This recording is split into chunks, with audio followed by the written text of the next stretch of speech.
मतलब दिल्ली की सड़कों से चलता हुआ एक लड़का अपने सपने चेस करता हुआ बम्बई पहुंच गया और उस माया नगरी में अपनी ड्रीम गर्ल से मिल बैठा। क्या बात है। दिल्ली में कहाँ से हो आप? मेरी पैदाइश सर सफदरजंग हॉस्पिटल की है। हम पहले साउथ एक्स में थे। अच्छा। उसके बाद हमारी फैमिली शिफ्ट हो गई मयूर विहार। तो ये अपने दिल्ली से ही है? दिल्ली आप सब का भी यहाँ पे मेजॉरिटी जो लोग बैठे दिल्ली का लौंडा सर, दिल्ली का लौंडा, बिल्कुल एकदम टिपिकल।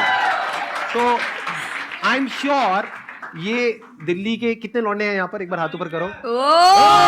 मयूर विहार वाला कौन है भाई? तो आई एम श्योर आप सबका कहीं ना कहीं बैक ऑफ द माइंड एक ड्रीम होगा कि शायद हमारी कभी किसी बॉलीवुड एक्ट्रेस से बात हो जाए या मीटिंग हो जाए, मिलना हो जाए। और वहां तक तो आप सोचते नहीं होगे कि प्यार हो जाए, शादी हो जाए। मुझे नहीं लगता सोचते होगे, बट आपके साथ ये हुआ है। बल्कि मैं आपको थोड़ा सा उल्टा कहूंगा, जो भी लड़का जिस हीरोइन को देखता है, आपने कहा प्यार तो शायद कोई सोचता भी नहीं होगा, मुझे लगता है शायद बिल्कुल उल्टा है। पहले तो प्यार ही होता है सर। One sided. देखो मेरे दादाजी को प्यार हो गया था मधुबाला से। अच्छा। मधुबाला को पता भी नहीं था दद्दा है कहाँ पे। और ये सच्चाई है ना, सब लड़कों को ये फैक्ट है। नहीं, सही कह रहे हो। और ऐसे ही मुझे भी हो गया था। मैं आप बता देता हूँ खुले में आपको। इनसे पहले मैं 5वीं क्लास में था और मैंने देखी थी मैंने प्यार किया। सर भाग्यश्री से शादी करनी थी हमको।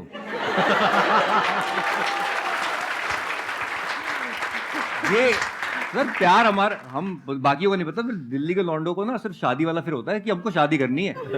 हमें नहीं पता हम 5वीं क्लास में तो क्या हो गया, हमें तो शादी इससे करनी है। भाग्यश्री नहीं मिली तो अमृता चली है। समथिंग ऐसा ही कुछ लग रहा है ना। अब आया कुछ मजा। तो आपको क्या कहना है इस बारे में, ये जो इन्होंने कहा कि इनका पहला प्यार भाग्यश्री थी और फिर आप मतलब दूसरा प्यार? तो ये हाँ, ये मुझे बताते हैं कि मैंने बचपन में मम्मी से उनसे खत लिखवाया। अच्छा, सही में? मम्मी को बोला लेटर आपने लिखो भाई। लिखवाया और आपने पोस्ट किया? हाँ जी बिल्कुल सर, राष्ट्रीय के ऑफिस में हमारा लेटर पड़ा हुआ है आज तक। अच्छा।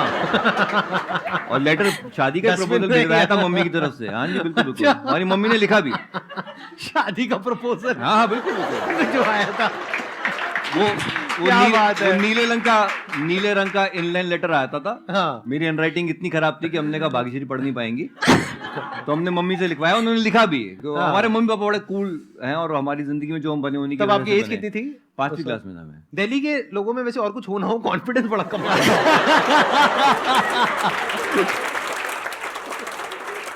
तो अब मेरा ये क्वेश्चन है कि जैसे आप दिल्ली से just regular guy like me and them and whatever like, right, और आप बॉलीवुड की स्टार, बिल्कुल, तो आई एम श्योर आपकी कुछ एक्सपेक्टेशंस होंगी।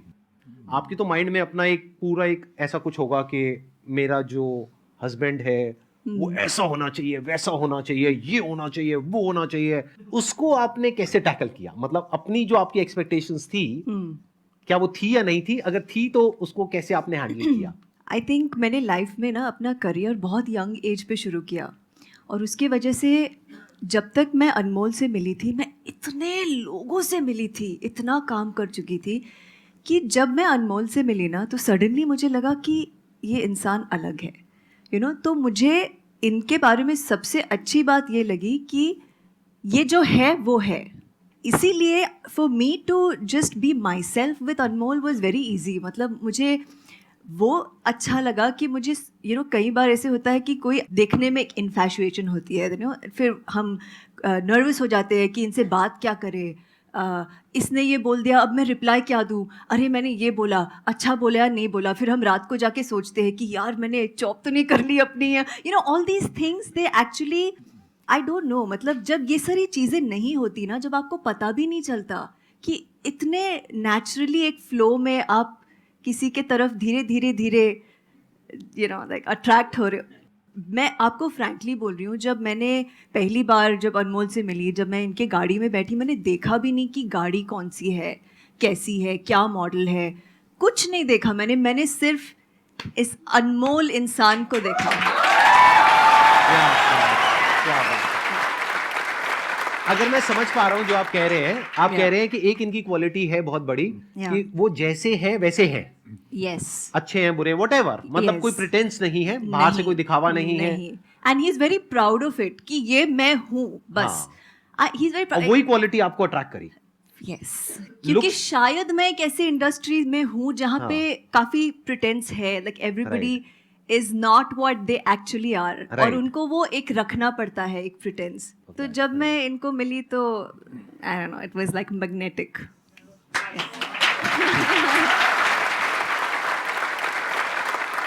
ये आपने जो सवाल किया ना वो बहुत अच्छा सवाल है. अमृता आज भी मुझसे ज़्यादा कमाती हैं. जब मैं मिला था तब मेरे पास जो गाड़ी थी उससे तब she at the best of cars. मेरे पास एक होंडा सिटी गाड़ी थी जो मैं यहाँ दिल्ली से लेके गया था. मैं 1 BHK फ्लैट में रहता था मुंबई में. She at the best of houses and all. लेकिन क्या होता है ना कि प्यार में सच्चाई बहुत ज़रूरी है. मैंने कभी भी इनसे छुपाया नहीं, मैंने एक कोई प्रिटेंस नहीं किया कि यार मैंने इनकी गाड़ी जो इनकी द बेस्ट ऑफ कार्स, मैंने कहा मैं आपकी गाड़ी कभी भी चलाऊंगा नहीं, मैं खुद लूंगा. और मैंने ली. क्या बात है. मेरे पास और जब आप लोगों का अफेयर शुरू हुआ था तब क्या आप इतने पॉपुलर थे इन नहीं, टर्म्स नहीं. Of your reach and everything? नहीं, मैं बिल्कुल बस समझ लीजिए कि 4 जनवरी 2009 को मैंने पुरानी जीन्स शुरू किया था मुंबई में, और उसी शो के सिलसिले में हमारी मुलाकात हुई थी. जी. अच्छा, वहीं आप पहली बार मिले थे? हाँ, बस इंटरव्यू देने आई और दिल दे के चली गई.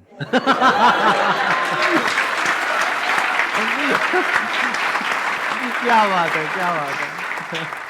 हमें रेट्रो गाने बहुत पसंद हैं जी. और हम लोग उस पर बहुत बॉन्ड करते हैं. हाँ, मुझे बहुत ज़्यादा पसंद है पुराने गाने.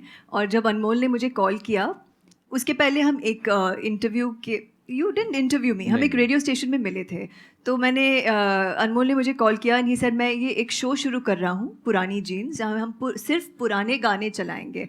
मैं इतनी ज़्यादा एक्साइटेड थी एंड आई वाज लाइक मैंने अनमोल को सामने से बोला कि एक शो क्या मैं आपके साथ आके को होस्ट कर सकती हूँ रेडियो स्टेशन में.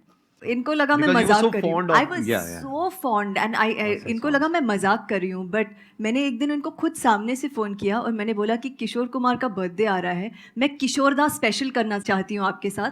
और सारे किशोरदा के फेवरेट गानों की मैंने लिस्ट बनाई और मैं इनके साथ मतलब रेडियो स्टेशन गई. आप जब वहाँ गए थे, हाँ, तभी क्या आपके माइंड में वो था कि वो ओल्ड सॉन्ग से रिलेटेड हम कुछ करेंगे, या फिर आपको था कि मैं इनसे मिलने जा रहा हूं? सच सच बताना, मतलब आग दोनों तरफ से बराबर थी या फिर उस वक्त तक नहीं थी, मतलब क्या? बिल्कुल ऐसा नहीं था, सिर्फ किशोरदा से प्यार था. अच्छा.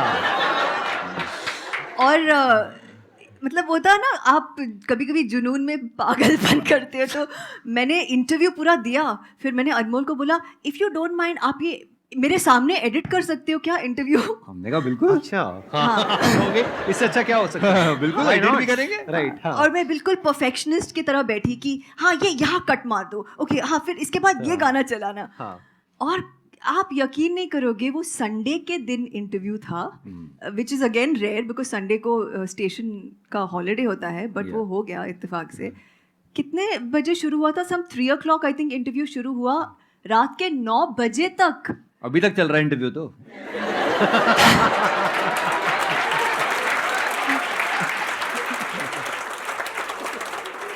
देखिए इनकी सिंपलिसिटी देखिए कि ये रेडियो स्टेशन आई और मैं एक्सपेक्ट ही नहीं कर रहा था कि इतना लंबा हो जाएगा इंटरव्यू की डिनर तक बात पहुंचेगी.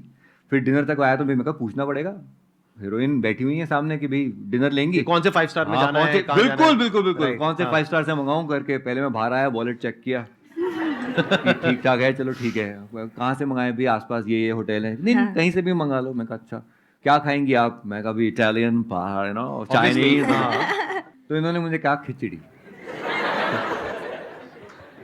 अब हमने ढाबे से खिचड़ी मंगा ली, खिचड़ी आके रखी हुई है और हम लोग, मैं अपना वॉशरूम गया हाथ धोने और मैं वॉशरूम से आ रहा हूँ, मैं क्या देख रहा हूँ सीन मेरे सामने, स्लो मोशन में एकदम मेरे सामने, कि मैं आ रहा हूँ और मैं देख रहा हूँ कि उधर जहाँ पे खिचड़ी रखी हुई थी, प्लेट पे विवाह की पूनम खिचड़ी परोस रही है.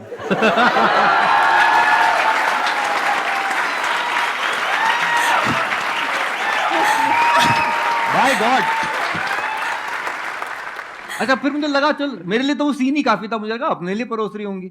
मैं वहां पहुंचा तो इन्होंने मेरे सामने कर दी प्लेट, तो मेरे लिए.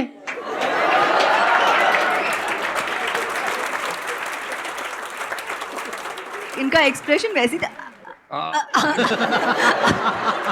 तो सीरियसली मैं पीछे पीछे नहीं, मैं अगर संडे है रेडियो स्टेशन तो खाली है किसके लिए? और मैं इतनी तेज, इतनी फास्ट स्पीड पे फिसल रहा था मैं, मुझे खुद के लिए चिंता हो गई कि मैं कहा पागल ना हो जाऊं। मैंने उसी मीटिंग में इनसे पूछ लिया, डेयरिंग देखिए। हाँ, are you dating somebody? Track clear है तो आगे बढ़ेंगे, नहीं है तो फिर ब्रेकअप करवाएंगे, जो भी है मतलब।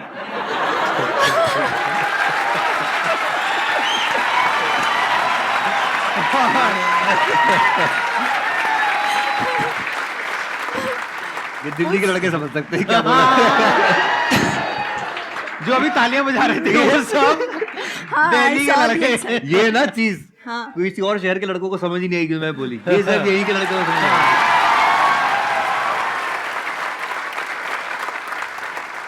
तो यहाँ तक अभी आपकी तरफ से कुछ नहीं था, हाँ, जी, जी, सब कुछ इनकी तरफ से ही था। हाँ। इनकी तरफ से तो मिलने से पहले से ही था, हाँ। जब मूवी देखी थी तब से ही था। या।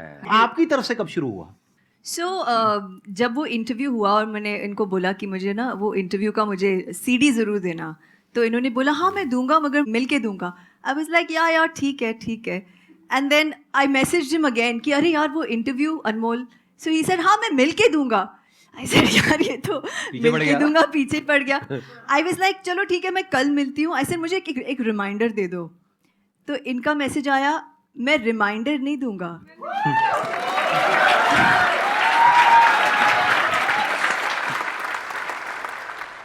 If it is important for you, you will remember and call me. ओ भाई